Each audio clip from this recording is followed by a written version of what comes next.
I am Diana Quirk, and I was the president of what was then SOLIR. I was the fourth president from '96 until through '97. I also served several years on the curriculum committee. I have been an instructor. I have done almost every volunteer job, working in the office,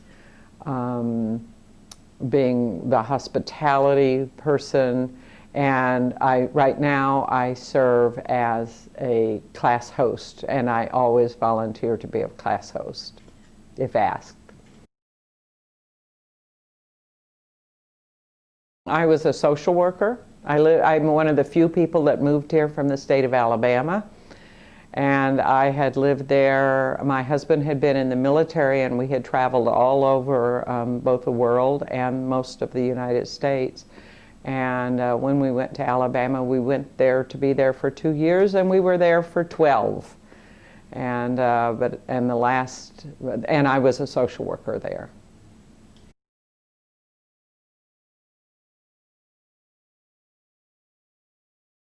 When I became president, the first thing I had to do was to recruit people to take the other volunteer positions, and there were no job descriptions. So during that summer, before SOLIR started, or OLLI started that September, I had to meet with people who had had the position before. We had to write up job descriptions. I had to find people to fill those positions. At the time, we only had the A and B, and sometimes C. C was actually, the room for C was actually the office for youth programs, and so we generally weren't even allowed to use this. The program was growing by leaps and bounds. So we had a lot of people coming in and trying to schedule where to have them, where to put classes, was very challenging. It was definitely growing. And there was nobody in the office. We didn't have an office person. So the person who was in the office answering questions and doing things was basically me. We did have a typist that would come in before we put out our class roster, not the class roster, but the class curriculum. And that person worked for 2 or 3 weeks before that.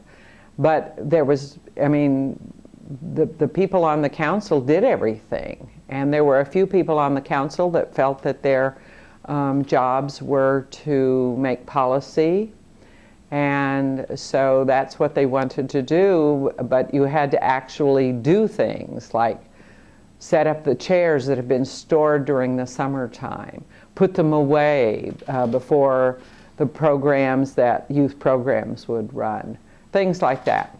So there were definitely challenges. I found myself working about 30 hours a week, and I went to Kevin Talbert, who was in charge of all of the extra programs. Gene Stallman is the one who I think holds that position now. And I said, you cannot expect a volunteer to do this. We have to do something. And so the last term, we spent writing up a job description for a person that we were going to hire.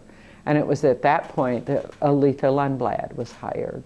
Made a huge difference to have somebody in the office regularly.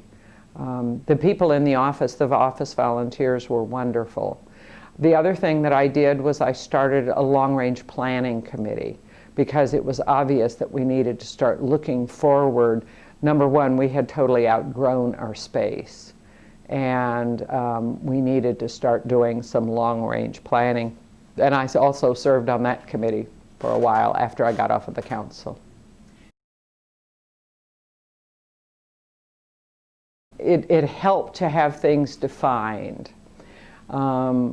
When I got there, there had been 3 presidents, and of course it had started as a very small organization, and there wasn't very much written down that went from one year to another year, or from one job description, one task, one job to another. What were the office volunteers supposed to do? What were the new member committee chairs supposed to do? What were the social committee people supposed to do? So trying to put things in place so that you had some continuity from year to year was one of the biggest challenges. The council had a tendency sometimes to want to get involved in a lot of minutia, like whether or not we were going to have paper towels that tore off in large squares or in partial squares. I mean, I won't tell you how much time we spent discussing that in council meetings. It was a bit frustrating when what you're really trying to do is run a private school. That's what we were doing.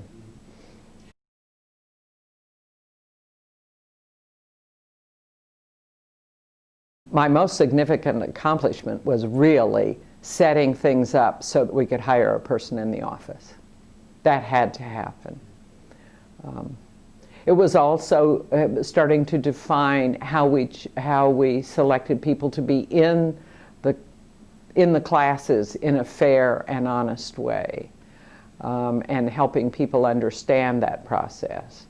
Until a few years ago, they were still using the piece of paper that I wrote up on how to get the class you wanted.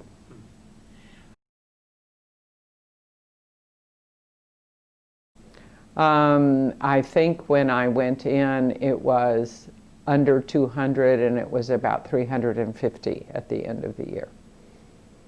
And we were getting calls from all over the United States from people who wanted to move to an area where they had a learning and retirement program. It was very interesting. Something else I might add was very interesting because during that time there was a group of people who were in charge of learning and retirement programs, and it was fascinating to me to see how they worked around the rest of the country. Some of them would pay their teachers a lot. Some of them were very expensive. Some of them required that they had graduated from high school. I felt like our OLLI program was wonderful because it allowed people to come in. I remember talking to a man who had to drop out of school in the 8th grade to go to work. This was before the war, before the Second World War, and to help support his family. And he was thrilled to be able to come to OLLI and became an instructor later and was very effective. The biggest obstacle was space.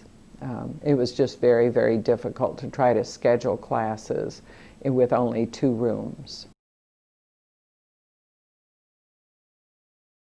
I think OLLI is a wonderful program, and the fact that it has grown so tremendously. One of the challenges that I had was that one of the previous presidents, in fact it was the person who basically began OLLI, was adamant that we could not have any more than 200 members. Okay, that the number needed to be capped, and only those members could take classes. And the council that year, and again a couple of years later, voted that that was not going to happen, that we were going to be open. And when we got the Osher money, they required us to open our enrollment and to expand our enrollment, to go out and actually do publicity to get members. Before that, members had been gained by word of mouth. There was no advertising. And it still grew and grew. So it was, the challenge was just the number of members that were coming in that needed to be served and wanted to be served, were anxious to be part of this wonderful program. It is a program that links people socially. It stimulates them. Lifelong learning is important, I feel, and it's a wonderful program. We had people that would come in to our office and say, we're going to have to move to another area for one reason or another to take care of an ill relative or a husband possibly being transferred, and they would say, the first thing I want to find out is there a learning and retirement program in this place that we're moving?